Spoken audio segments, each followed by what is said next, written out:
জাতীয় নাগরিক কমিটি বাংলাদেশের সকল জেলায় তার কার্যক্রম পুরোদমে জারি রেখেছে। চলতি মাসের মধ্যে সব কয়টি জেলার থানা ও উপজেলা কমিটি ঘোষণা করবে জাতীয় নাগরিক কমিটি। আমাদের সাথে দেশের সম্মানিত জ্যেষ্ঠ নাগরিকদের যোগাযোগ এবং তাদের পরামর্শ গ্রহণ করার উদ্দেশ্যে একটি পরামর্শক কমিটি গঠনের সিদ্ধান্ত নেওয়া হয়েছে। এই মুহূর্তে সাংগঠনিক কর্মসূচির আপডেট পাঠ করবেন আমাদের সদস্য সচিব আক্তার হোসেন। সাংগঠনিক কর্মসূচির আপডেট। ডিসেম্বর মাস জুড়ে জাতীয় নাগরিক কমিটি বেশ কয়েকটি জাতীয় ও স্থানীয় কর্মসূচি গ্রহণ করেছে।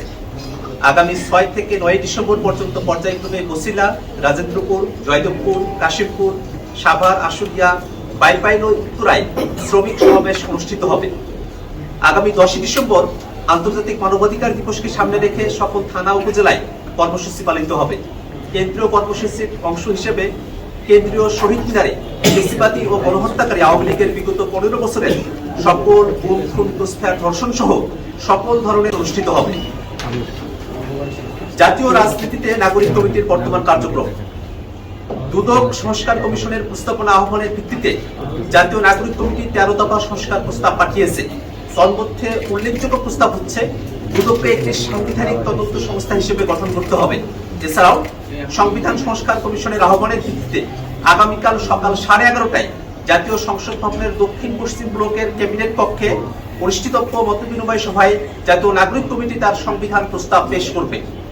আপনারা আরো অবগত আছেন যে ডক্টর দেবপ্রিয় ভট্টাচার্যের নেতৃত্বে শ্বেতপত্র প্রণয়ন কমিটি গতকাল তাদের রিপোর্ট মাননীয় প্রধান উপদেষ্টার কাছে হস্তান্তর করেছেন।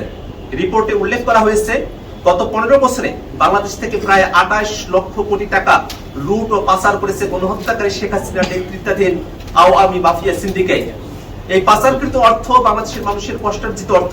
এই পাচারকৃত বিপুল পরিমাণ অর্থ দেশে ফেরত আনার জন্য স্পেশাল টাস্ক ফোর্স গঠন করতে সরকারের কাছে জোর দাবি জানায় জাতীয় নাগরিক কমিটি।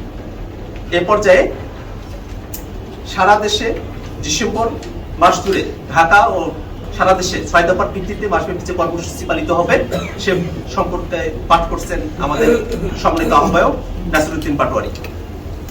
প্রিয় সাংবাদিক বন্ধুগণ এবং দেশবাসী যারা আপনারা বিভিন্ন জায়গা থেকে শুনছেন এবং আগামীতে দেখবেন, বর্তমান বাংলাদেশ একটি ক্রান্তিকাল সময়ের মধ্য দিয়ে অতিক্রান্ত হচ্ছে। আমাদের দেশে অনেক গোষ্ঠী যারা ফ্যাসিবাদীদের দোসর এবং ফ্যাসিবাদী শক্তি, তারা প্রতিনিয়ত ষড়যন্ত্র করে চলছে এবং বিদেশি যারা শক্তি রয়েছে এই ফ্যাসিবাদীদের দোসরদের সহায়ক ভূমিকা হিসেবে পালন করছে। তারা সীমান্তে এবং বিভিন্ন জায়গাতে তারা বাংলাদেশের প্রতি উস্কানিমূলক আচরণ করছে। আমরা বাংলাদেশের জনগণের পক্ষ থেকে এ ধরনের উস্কানিমূলক আচরণ নিবৃত্ত করার জন্য প্রতিবেশী রাষ্ট্রকে আহ্বান জানাচ্ছি এবং আমরা এ বিষয়ে বাংলাদেশের মানুষের বর্তমান মুক্তির দিশা হিসাবে ডিসেম্বর জুড়ে কি কর্মসূচি পালিত হবে, জনগণকে সে বিষয়ে ঐক্যবদ্ধ হওয়ার আহ্বান জানিয়ে আমি 6টি দাবি ঘোষণা করছি। আমাদের বর্তমানে পুরো ডিসেম্বর মাস জুড়ে ঢাকা ও সারা দেশে 6 দফার ভিত্তিতে মাসব্যাপী কর্মসূচি পালিত হবে। প্রথমত ভারতের সাথে 1 নাম্বার, ভারতের সাথে সকল চুক্তি উন্মোচন করতে হবে। অসম ও পরিবেশ বিরোধী সকল চুক্তি বাতিল করতে হবে। 2, ভারত ও বাংলাদেশের মধ্যে বহমান নদীর পানির ন্যায্য হিস্সা নিশ্চিত করতে হবে। 3, দ্রব্যমূল্য জনগণের ক্রয় ক্ষমতার মধ্যে নিয়ে আসতে হবে। 4, গত 15 বছরে হিন্দু, বৌদ্ধ সহ সকল সম্প্রদায়ের উপর হামলা ও ভূমি দখলের বিচার নিশ্চিত করতে হবে। 5, পাচারকৃত অর্থ দেশে ফিরিয়ে আনার জন্য সরকারকে স্পষ্ট ভূমিকা পালন করতে হবে। 6, অনতিবিলম্বে শেখ হাসিনাকে দেশে ফিরিয়ে নিয়ে এসে বিচারের মুখোমুখি দাঁড় করাতে হবে। আগামী 14 ডিসেম্বরে আমাদের কর্মসূচির অংশ হিসাবে শহীদ বুদ্ধিজীবী দিবস উপলক্ষে রায়ের বাজার কবরস্থানে প্রাপ্ত জুলাই হত্যাকাণ্ডের গণকবর জিয়ারত কর্মসূচি পালিত হবে। আগামী 16 ডিসেম্বর বিজয় দিবস উপলক্ষে জাতীয় স্মৃতিসৌধে শ্রদ্ধাঞ্জলি অর্পণ এবং ঢাকা মহানগরে একটি বিজয় যাত্রা অনুষ্ঠিত হবে।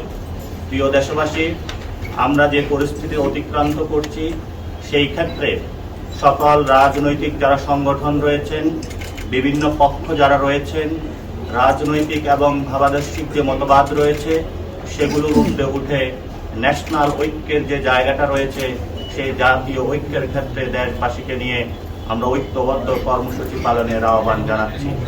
দ্বিতীয়ত যে বিষয়টি হয়েছে, আমাদের মধ্যে সাম্প্রতিককালে চিন্ময়কে নিয়ে উস্কানিমূলক দেশে পরিস্থিতি সৃষ্টি করার পায়তারা চলছে। জনগণকে সেই পাতানো ফাঁদে পা না দিয়ে ঐক্যবদ্ধভাবে হিন্দু, মুসলমান, বৌদ্ধ, খ্রিস্টিয়ান আমাদের যে একটি শান্তিভূমি আমরা প্রতিষ্ঠা করেছিলাম বাংলাদেশে, তা বজায় রাখার জন্য আমরা দেশবাসীকে আহ্বান জানাচ্ছি। তৃতীয়ত, প্রতিবেশী যে দেশ আছে, ভারত থেকে যদি কোনো উস্কানিমূলক আমাদের কাছে কথা আসে অথবা কোনো মেসেজ দেওয়ার চেষ্টা করা হয়, আমরা শান্তিপূর্ণভাবে সবাই ধৈর্য ধারণ করি এবং আমাদের ন্যাশনাল যে সভরেন্টি ফোর্স রয়েছে তাদেরকেও আমরা আহ্বান জানাবো, জাতীয় যারা গোয়েন্দা সংস্থা রয়েছে তাদেরকেও আহ্বান জানাবো অত্যন্ত ধৈর্য, নির্ভীক এবং সাহসিকতার সাথে বাংলাদেশের যে অস্তিত্ব আমরা এই মাসে অর্জন করেছিলাম 1971 সালে লক্ষ প্রাণের বিনিময়ে, সেই শহীদদের রক্তের বলিদানের উপরে তাকিয়ে আমরা আমাদের মাটি মা এই বাংলাদেশকে যে কোনো মূল্যে রক্ষার জন্য ঝাঁপিয়ে পড়ি। পরিশেষে সাংবাদিক বন্ধুগণ এবং দেশবাসী, আমরা যে 6টি দফা দিয়েছিলাম সেই 6টি দফার ভিত্তিতে জাতীয় নাগরিক কমিটি ডিসেম্বর মাস জুড়ে বাংলাদেশের যে সকল জায়গায় কমিটি গঠন হয়েছে, যে সকল রাজনৈতিক দল রয়েছে, ছাত্ররা রয়েছে, শ্রমিকরা রয়েছে, সকলকে নিয়ে ঐক্যবদ্ধভাবে বাংলাদেশের এই মা মাটির যে অস্তিত্ব তা রক্ষায় আমাদের যে জীবনের যে কর্মসূচি তা আমরা সর্বোচ্চ জায়গা থেকে পালন করব। এই ক্ষেত্রে দেশবাসী, সাংবাদিক বন্ধুগণ, তরুণ সমাজ, শিক্ষার্থীবৃন্দ, শ্রমিক যারা রয়েছেন সকলকে আমাদের মাঠে থাকার জন্য এবং আমাদের প্রিয় জন্মভূমি বাংলাদেশকে রক্ষার আহ্বান জানাচ্ছি। ধন্যবাদ সকলকে। আমরা